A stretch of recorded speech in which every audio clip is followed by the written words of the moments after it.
Muy buenas noches, mis queridos y fieles acompañantes de esta serie, El Santuario, la Sombra de la Cruz. Buenas Hemos llegado noches. ya a nuestro penúltimo tema. Quiere decir que una semana será nuestro último tema del santuario, pero vamos a iniciar una serie que nos va a llevar como un año. El estudio bien detenido de Daniel y Apocalipsis, con toda su comparación o paralelismo histórico. Va a ser algo muy interesante.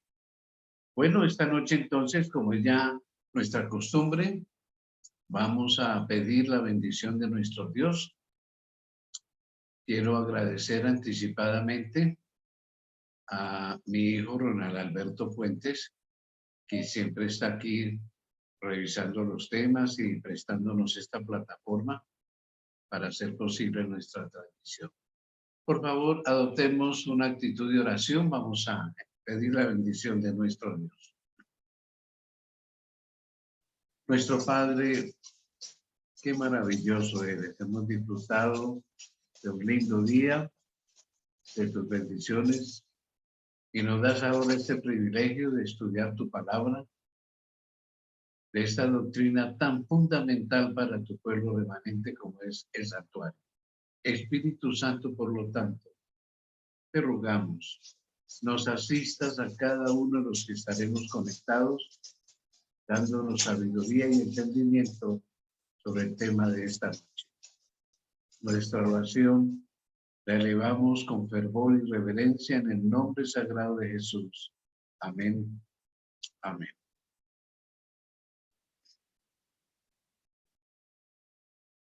Bien, como hemos anunciado ya desde la semana anterior, hoy vamos a tratar el tema de la importancia de la doctrina del santuario, porque hemos dedicado tantos meses a estudiarla en una segunda parte. Y en 8 días tendremos la tercera parte.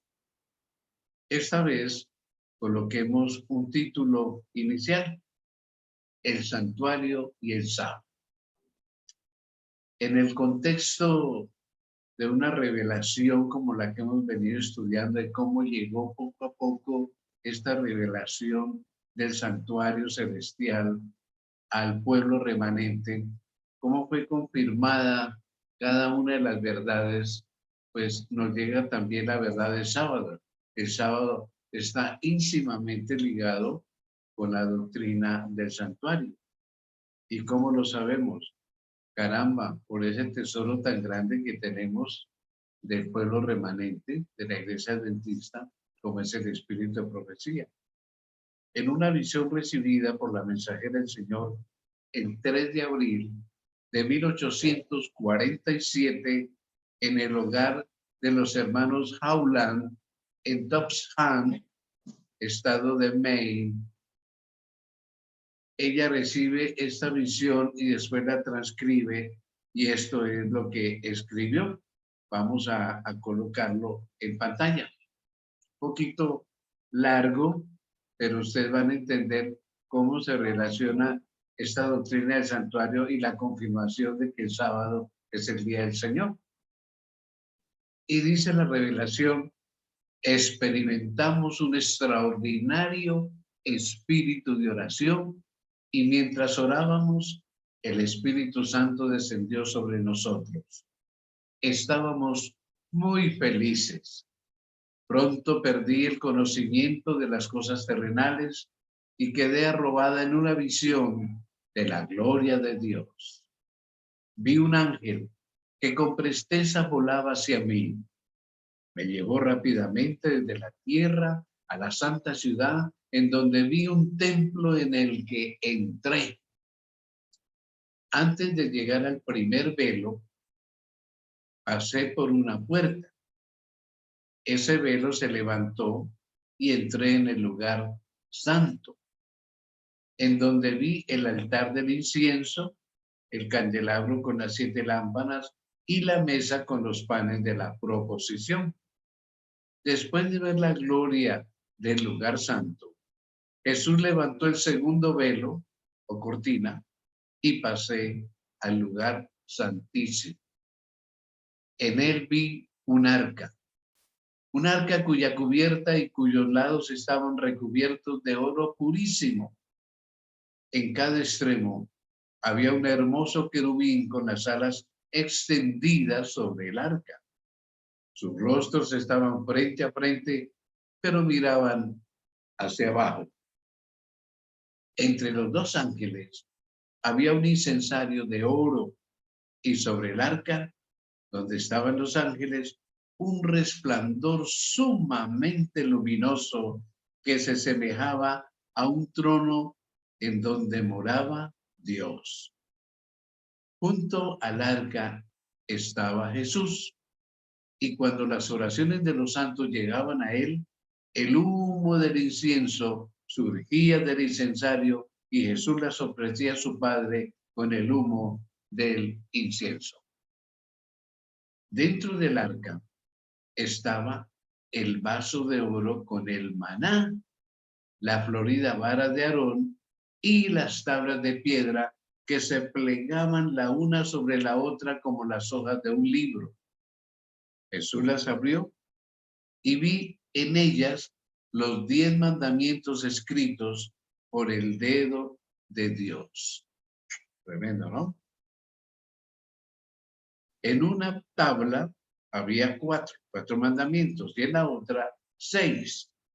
Los 4 de la primera tabla brillaban más que los otros 6, pero el cuarto, el mandamiento del sábado, brillaba más que todos, porque el sábado fue puesto aparte para que se lo guardara en honor del santo nombre de Dios.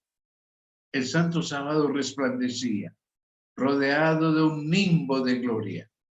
Vi que el mandamiento del sábado no estaba clavado en la cruz, pues de haberlo estado, también lo hubieran estado los otros 9 y tendríamos libertad para violarlos todos. Así como el cuarto. Vi que por ser Dios inmutable, no había cambiado el día de descanso. Esto está registrado en el libro Primeros Escritos, páginas 32 y 33. Hasta ese momento, la iglesia como tal, que todavía, pues, obviamente no estaba conformada, porque justamente nosotros estamos en el año 1847. O sea, estamos a 3 años del chasco. Y la iglesia se establece como iglesia con personería jurídica hasta el año 1863. O sea, unos 16 años después. ¿Qué quiere decir esto? Todavía la verdad del sábado no estaba establecida como una doctrina en la iglesia adventista.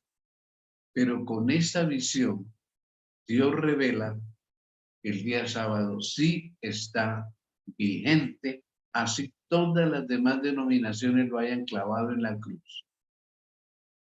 ¿Por qué no clavaron no robar, no matar, no adulterar, etcétera? Uno le pregunta a una persona evangélica, entonces ya podemos matar, robar. No. Y el sábado, no, ese sí no. No, es incongruente. Lo que enseñaba el último párrafo que leímos, Dios es inmutable, no cambia. Si se tomó el trabajo de escribir con su propio dedo los 10 mandamientos, que es lo único que él escribió de la Biblia con su puño y letra, caramba, es porque es importantísimo y porque es inmutable, no cambia. Entonces, el sábado tiene íntima relación con esta verdad del santuario, porque ella ve en visión el santuario celestial. Y en el santuario celestial se ven las tablas originales con el cuarto mandamiento más brillante que todos. Obvio, porque es que el cuarto mandamiento exalta, reconoce a Dios como creador y salvador. Es importantísimo. Bien, pero obviamente la verdad del santuario, desde que los primeros adventistas la creyeron, la establecieron. No pasó así porque sí, nomás, no. Fue objeto de grandes ataques. Pongamos ese título en pantalla. El ataque a la verdad del santuario. Pasemos a la otra diapositiva. Entonces se nos dice en el conflicto de los siglos, la página 488, lo siguiente, que en el momento cuando algunos vieron claramente, algunos de los pioneros, de los primeros y los que los rodeaban, cuando vieron claramente las demandas de la ley de Dios y comenzaron a observar el sábado como día de reposo, como la ley lo requiere, pues encontraron una fuerte oposición. Y acerca de esto y las razones que los impulsaron, entonces encontramos lo siguiente que se escribió o quedó registrado en el conflicto de los siglos. Se hicieron numerosos y fervientes esfuerzos para conmover su fe, para que no creyeran más en el sábado. Nadie podía dejar de ver que si el santuario terrenal era una figura o un modelo del celestial, la ley depositada en el arca en la tierra era un exacto trasunto de la ley encerrada en el arca del cielo. Y que aceptar la verdad relativa al santuario celestial implicaba el reconocimiento de las exigencias de la ley de Dios y la obligación de guardar el sábado del cuarto mandamiento. Entonces la gente no quería aceptar eso. En eso estribaba el secreto de la oposición violenta y resuelta que se le hizo a la exposición armoniosa de las Escrituras que revelaban el servicio desempeñado por Cristo en el santuario celestial. Así que la verdad del santuario comenzó a ser atropellada y justamente por la verdad del sábado. Una y otra que están íntimamente ligadas.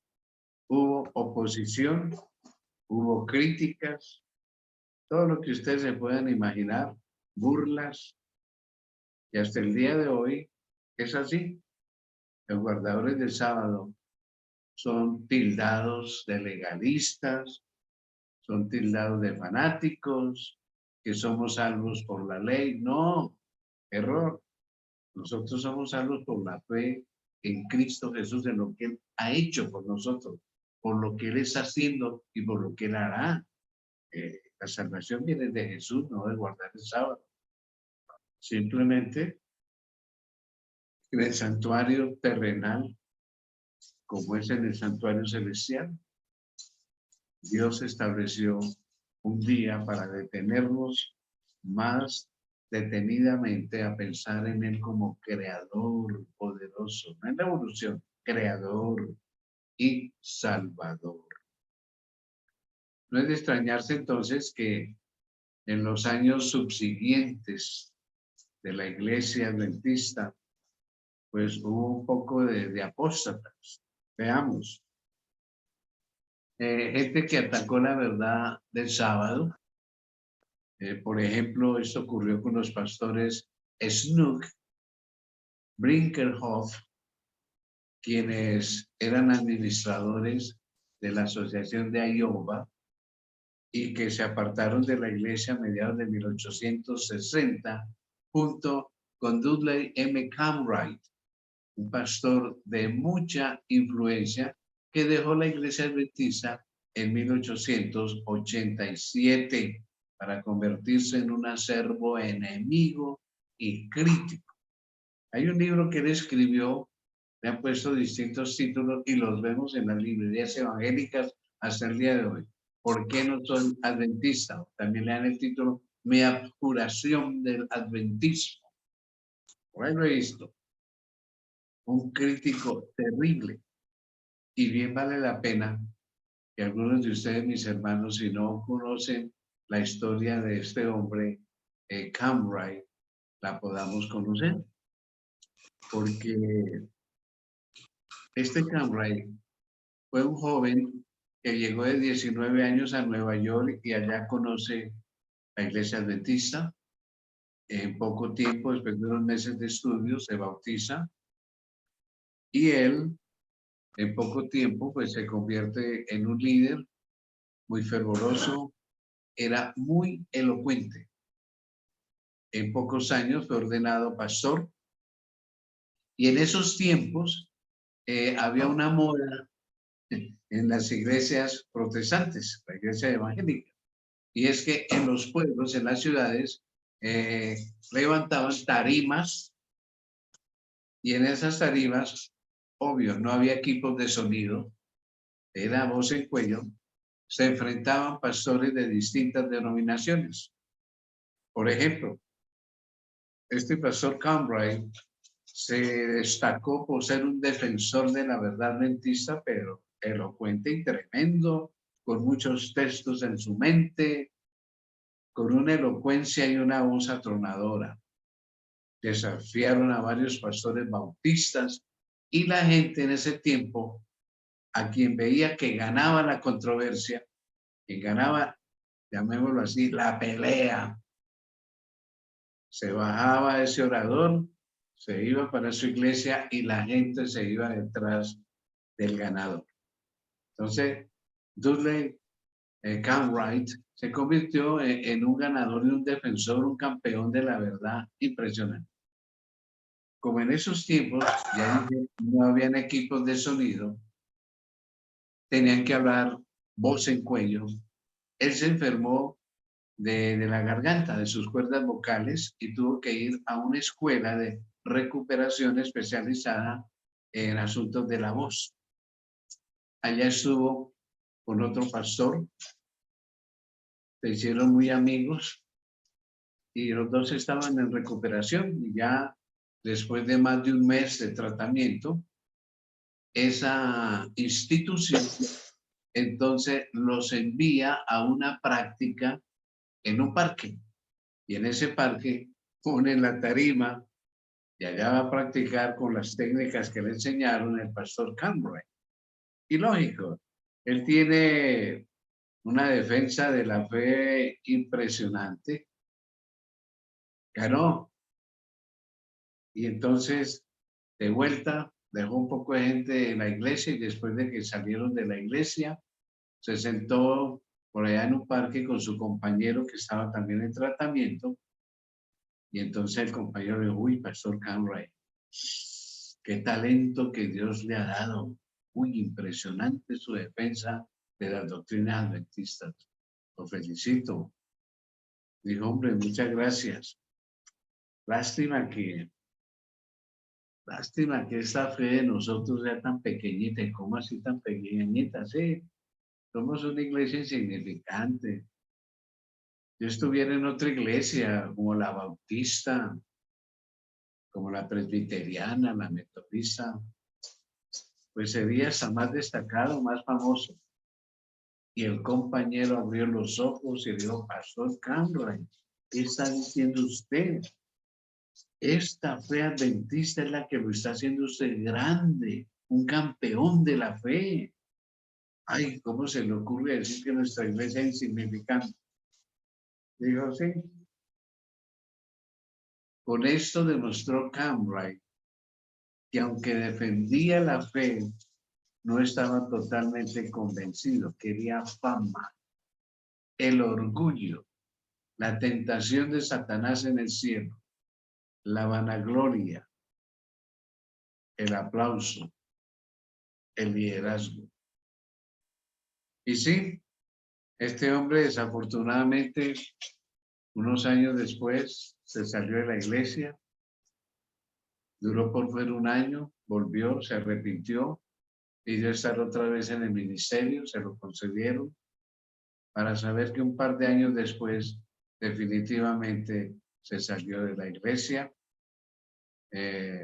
tuvo problemas con los White, salió peleando con ellos, desacreditando a Elena de White, hablando barbaridades, mentiras, falsedades, y terminó fuera y comenzó a escribir entonces su famoso libro, de mi abjuración de la iglesia adventista, o por qué no soy adventista, y se hizo pastor de la iglesia bautista, y allá sí lo aplaudía. Echó mucho contra el santuario, dijo que era una locura de la mensajera del Señor, todas las visiones eran inventadas, que qué cuento del sábado, qué cuenta del arca, bueno, tratando de echar por tierra la verdad del santuario. Tristemente, murió sin fama, sin aplausos, olvidado. No fue grande como él quiso ser en una iglesia grande como la bautista, lamentablemente. Y veamos en el siguiente cuadro que no es extraño que las ideas panteístas surgidas a comienzo de ese siglo, del siglo XX, expuestas y defendidas por un doctor llamado John Harvey Kellogg y otros médicos que siguieron con él y pastores que lo admiraban, atacaron directamente esa doctrina del santuario. John Harvey Kellogg. Caramba, dicen algunos que conocen bien la historia de John Harvey Kellogg, que como médico, si en su tiempo, a finales del siglo XIX, hubieran existido los premios Nobel, él hubiera ganado por lo menos un premio Nobel en medicina, porque inventó una serie de aparatos para terapias, una serie de tratamientos. Impresionante, muy inteligente. Y él desde muy joven fue protegido por la familia White. Le pagaron sus estudios secundarios, que era un joven muy brillante y muy consagrado. Le pagaron su universidad para hacerse médico y lo pusieron después en la dirección de un sanatorio que había en la ciudad de Battle Creek, en el estado de Michigan, norte de Estados Unidos. Y lógicamente, un hombre muy brillante, pero se le metió la misma semilla de Satanás en el cielo y la misma semilla que le metió al pastor Camray y a otros. Los deseos de grandeza, orgullo, de aplauso. ¿Qué problema con este pecado? Resulta que pues no tenemos hoy la foto del sanatorio original, en una casa pequeña de 2 pisitos. Había aproximadamente unas 27 camas, pero él, no contento con eso, consiguió otra casa y ensanchó eso a más de 100 camas. Y el espíritu por eso había dicho, establezcanse pequeños sanatorios en muchos lugares. Pero él en contra ya comienza a hacer algo grande. En Battle Creek, esa ciudad llegó a ser como la capital adventista del mundo de los adventistas. Se fueron miles. Pues imagine usted que construyeron un tabernáculo que se llamó el tabernáculo Dine. Dine era una moneda pequeñita que con grandes cantidades de esas moneditas que ofrendaban los hermanos construir el tabernáculo. ¿Y saben cuántas personas le cabían a ese tabernáculo? 3.500. Había más de 300 clases de escuela sabática. Imagínense. Fue algo impresionante. Había un ancianato, había un orfanatorio, había un colegio, había una casa impresora, había una fábrica de alimentos en Battle Creek. Y claro, un eminente como él, no solamente era director del sanatorio, años más tarde se hizo nombrar rector del colegio y es más, se tomó la dirección de la fábrica de alimentos. La iglesia adventista fue pionera de cereales porque las gentes no sabían desayunar en ese tiempo. Y la iglesia, por revelación de Dios, eso está en Consejo sobre el Régimen Alimenticio, comienza a insinuar, a sugerir ciertos tipos de desayunos, que es la principal comida del día, y a desarrollar cereales a base de maíz, a base de trigo y otros cereales, de arroz. Y entonces, en esta fábrica de alimentos, comienza esa gran distribución y ese gran invento del manejo de los cereales. Para resumir la historia de John Harvey Kellogg, hubo un par de años que él fue enviado como misionero a la India y allá conoció el panteísmo. ¿El panteísmo qué es? Pan quiere decir todo. Teos, Dios. Que todo es Dios. Y allá él desarrolló eso, ¿no? Y llegaba a predicar allá en el tabernáculo Dain. Y la gente, uy, qué mensaje del doctor Kellogg. Y él decía cosas así, palabras más, palabras menos. El corazón humano. Una máquina que funciona sin pilas, sin electricidad, sin querosene. Es la primera en empezar a funcionar y la última en dejar de funcionar. Por ella circulan tantos litros de sangre diariamente y por toda la vida. El corazón, bueno, late tantas veces por minuto, hace una descripción. ¿No vemos a Dios ahí? ¿No es Dios ahí dentro de nosotros? Amén, decía la gente. Nuestros ojos, qué cámara. Se adapta, se gradúa, no es como las que tenemos ahora que se ponen en un trípode y hay que graduarlas de esa época, el tiempo era así, y el hombre se cubría la cabeza, el fotógrafo, y se metía ahí y todo tenía que quedar quieto por bastantes segundos para que la imagen no quedara movida, etc. Estos ojos se gradúan solos, a larga distancia, a corta distancia, nada los maneja, no vemos a Dios ahí. Dios está ahí en nuestros ojos. Dios está en nuestro cuerpo. En la flor, en la rosa con ese color tan lindo, con ese aroma. ¿No vemos a Dios ahí? Dios está ahí. Panteísmo. Dios no era el creador. No, Dios era todo. Y comienza un gran problema. Él se va para California, por allá a establecer unos sanatorios. Se incendia el hospital. Ya un hospital grande que él había creado. No pereció ningún paciente, pero quedó en cenizas. Los bomberos dicen desde el tiempo que entre más agua le echaban, más ardía. ¿Qué pasaba? Por telégrafo le mandaron la noticia a California y ahí no se vino y en el tren pidió una mesa y ahí se puso a hacer los planos de un nuevo sanatorio. Pero no como dijo el Espíritu de Profecía por orientación del Espíritu Santo. Pequeños sanatorios en muchos lugares. No, un tremendo sanatorio. Hizo dos planos. Uno para presentarlo a la iglesia y otro como él lo iba a construir. Y sí, en ese tiempo el presidente de la Asociación General sugirió que él escribiera un libro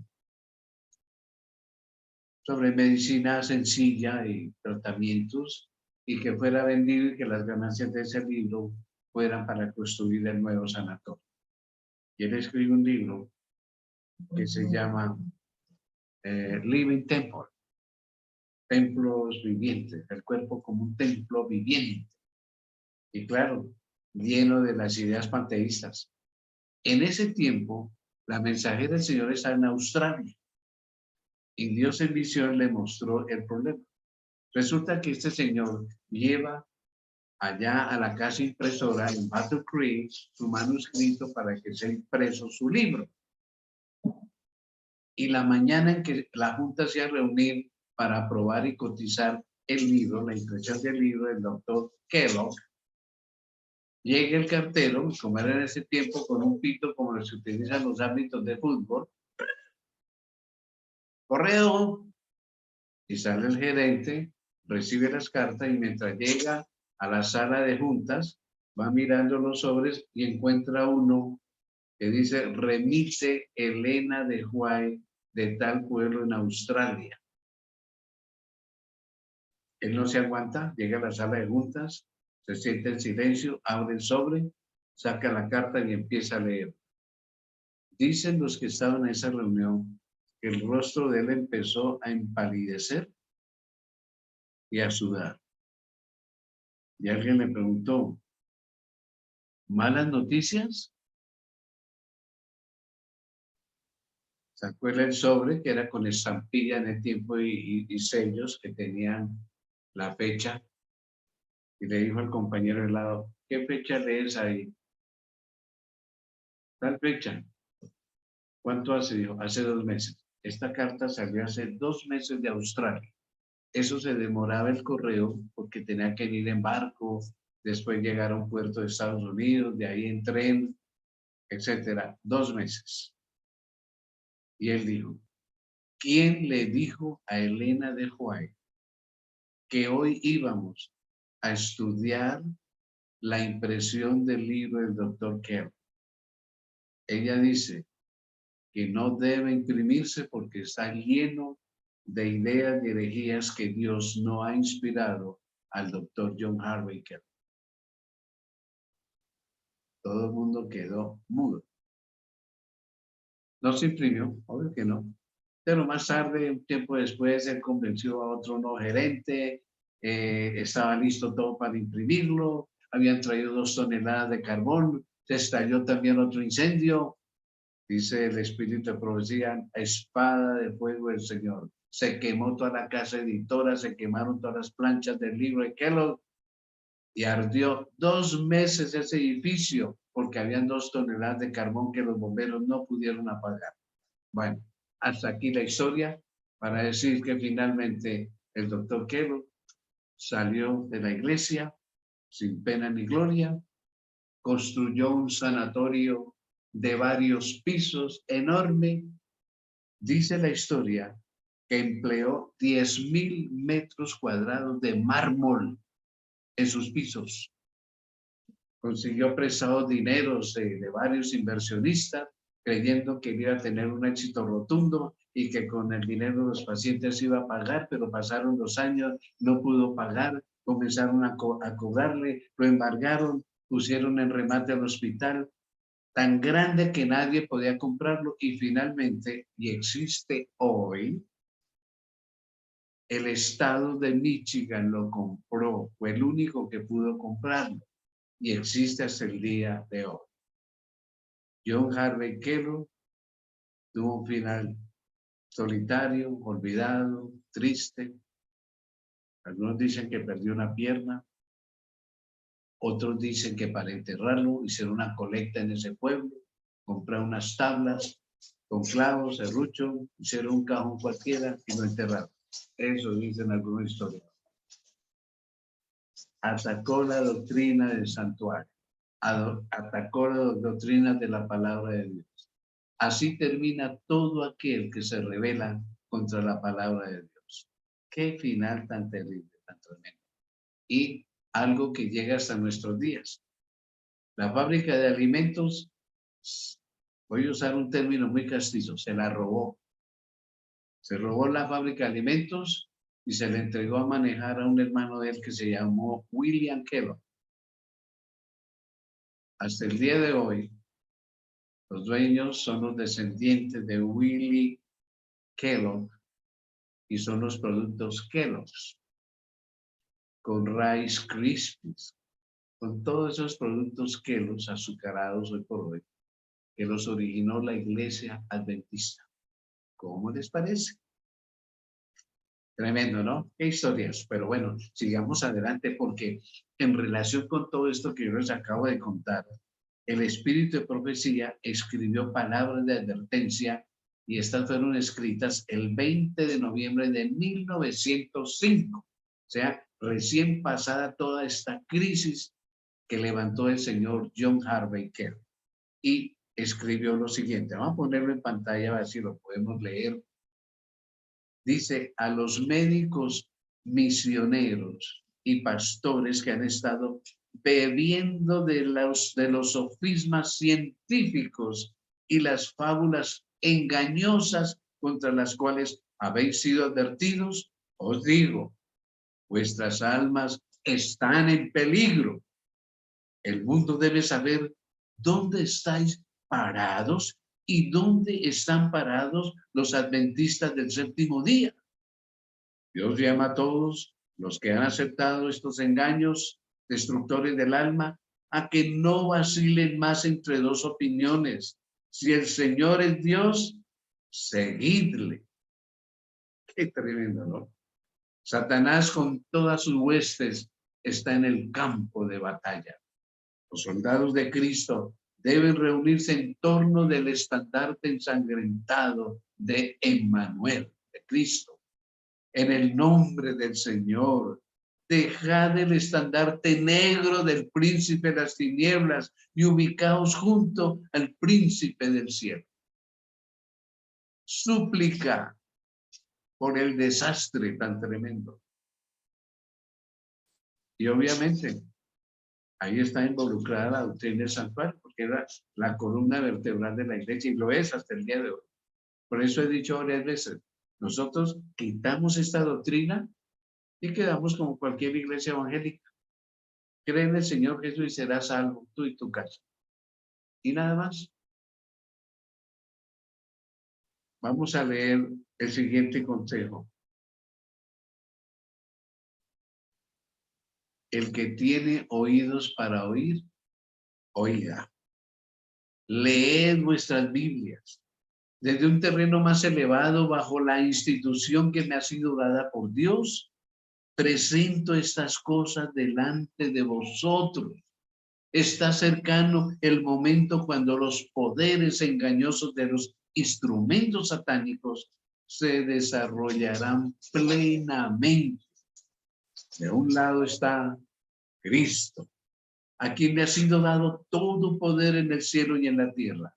Del otro lado está Satanás, que ejerce constantemente su poder para seducir y engañar con poderosos sofismas de carácter espiritista, para alejar a Dios del lugar que debiera ocupar en las mentes de los hombres.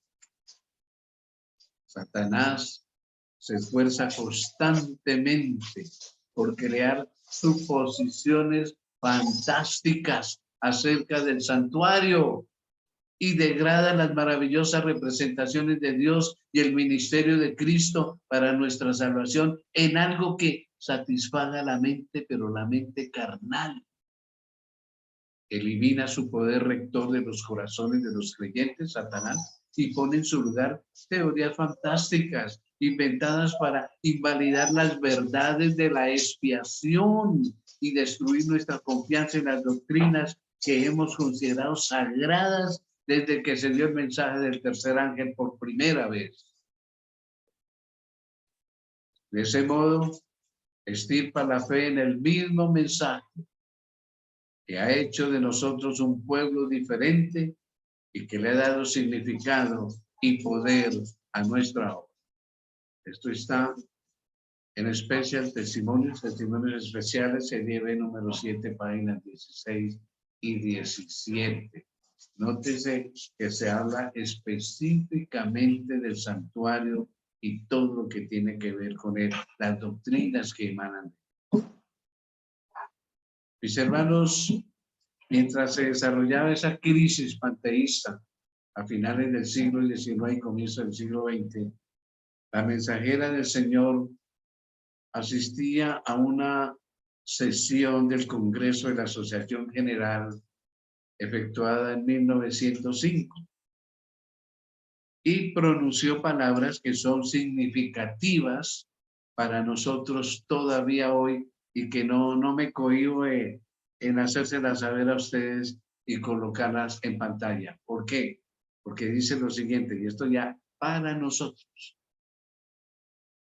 En lo futuro, hoy, se levantarán engaños de toda clase y necesitamos terreno sólido para nuestros pies.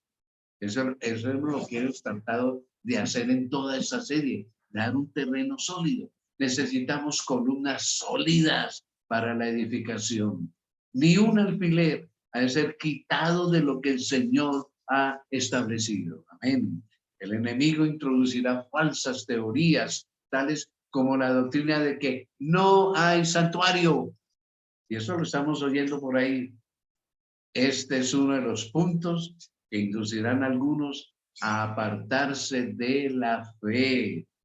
Pregunta: ¿dónde podremos encontrar seguridad si no en las verdades que el Señor nos ha estado dando en los últimos 50 años? Consejos para escritores y editores, página 53. Es un libro especial que se escribió para escritores y editores. Qué profecía tan tremenda, ¿no? El espíritu de profecía declaró que las ideas panteístas, tan fervientemente pues defendidas por algunos como John Harvey Kellogg, eliminarían a Dios e invalidarían la verdad del santuario. Y hoy se está dando lo mismo. Tal vez algunos de ustedes no lo saben, y a veces pues uno pues, se cohíbe de estar diciendo estas cosas. Por internet uno se entera, por otros medios, de cosas que están sucediendo en algunas iglesias nuestras adventistas. Y claro, esto no debe extrañarnos. Ya el Señor había revelado que esto iba a suceder. Está sucediendo. Aproximadamente por ese mismo tiempo del que está escribiendo la mensaje del Señor, uno de nuestros pastores, a quienes se identifica como el pastor G, que a veces no sean nombres por prudencia, por sus descendientes, por sus familias que hoy todavía existen. Este pastor nos dio la idea de que cuando Cristo regresó al cielo, después de su ministerio en la tierra, fue, óigase bien, fue a la presencia de Dios, del Padre. Y donde Dios está, debe ser el lugar santísimo. Por lo tanto, dice este pastor, el 22 de octubre de 1844 no se produjo su entrada en ningún otro lugar del santuario, sino de una vez en el lugar santísimo. Así que eso es lo que dice el pastor, creíamos y enseñamos. Pero ahora resultan diciendo que no, que él ha estado todo el tiempo es en el lugar santo, decía ese pastor. Entonces, estos dos conceptos, ambos contrarios a la doctrina del santuario que hemos venido estudiando. Vimos que en 1844 Cristo pasa del lugar santo al santísimo, no que cuando ascendió al cielo llegó de una vez al santísimo a su obra de juez, no. Entró a hacer la obra de intercesor y la sigue haciendo, por supuesto. Entonces, en vista de que se indujeron todos estos conceptos y contradicciones, el Señor le revela a su mensajera algunos datos que ella transcribe y, lógicamente, a referirse varias veces a la solidez y la integridad de este punto de fe del santuario. En 1904 escribió, esta es una carta, la carta 233, también se encuentra en Cristo en su santuario en la página 17 y dice lo siguiente al respecto. Ellos, los hijos de Dios, no deben inducir a nadie a dudar de la personalidad distinta de Dios o en cuanto al santuario y su servicio por medio de sus palabras o hechos. Todos necesitamos tener en mente el tema del santuario. Dios prohíbe que la charla que procede de labios humanos cercene, corte la creencia de nuestros hermanos en la verdad de que hay un santuario en el cielo y que un modelo de ese santuario se construyó una vez en esta tierra. El Señor desea que su pueblo se familiarice con ese modelo, teniendo en mente el santuario celestial en donde Dios es todo y está en todo. Debemos mantener nuestras mentes vigorizadas por la oración y el estudio de la palabra de Dios, de modo que podamos captar estas verdades. Esta es una de las tantas razones por las cuales en el tema anterior, en este y el próximo, estamos enfatizando por qué era importante estudiar esta doctrina del santuario. Y hermanos, en YouTube usted puede encontrar toda la serie. Ya llevamos 47 temas. Usted la puede encontrar. Y afianzar nuestra fe en esta doctrina maravillosa que reúne todas las demás doctrinas a su alrededor. Porque los símbolos del santuario incluyen todas las doctrinas. Pero les digo, quitemos esta doctrina de nuestra iglesia y quedamos como evangélicos. Pero esto nos hace diferentes. Esto nos da un fundamento sólido y conocemos bien los planes de Dios. Las demás iglesias, ¿qué saben del juicio investigador? ¿Qué saben de eso? Nada. Del papel de Jesús ahorita en el cielo. Nada. Qué riqueza nos ha dado Dios con esta doctrina del santuario. Yo alabo al Señor esta noche porque hemos podido desarrollar todos estos temas con amor para que entendamos la palabra de Dios, la verdad del santuario. Esta noche, al concluir nuestro tema, quisiera, imaginando como siempre, que Jesús nos dice en este momento, eres bendecido. A mi pueblo adventista le he revelado un tesoro incalculable en la doctrina del santuario. Allí encontrarás la verdadera historia de mi amor por ti. Qué lindo. Voy a leerlo otra vez. Eres bendecido. A mi pueblo adventista le he revelado un tesoro incalculable en la doctrina del santuario. Ahí encontrarás la verdadera historia de mi amor por ti. Y eso es verdad. Eso es así. Bueno, vamos como es nuestra costumbre, abrir la posibilidad de que ustedes abran su micrófono, formulen preguntas, inquietudes o aportes si los hay respecto al tema de esta noche.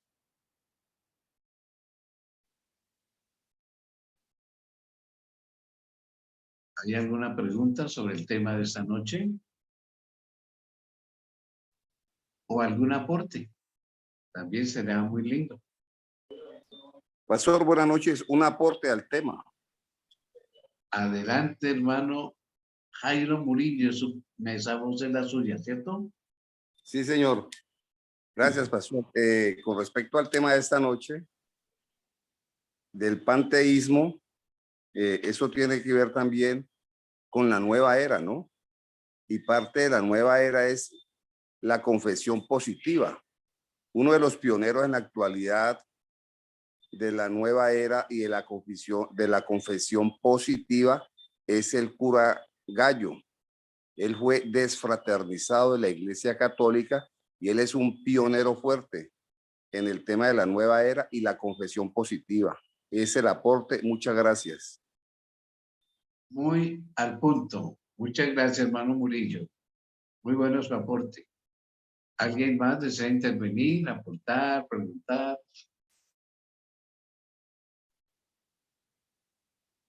Bueno, como decía mi profesor, o todos comprendimos o entendimos nada.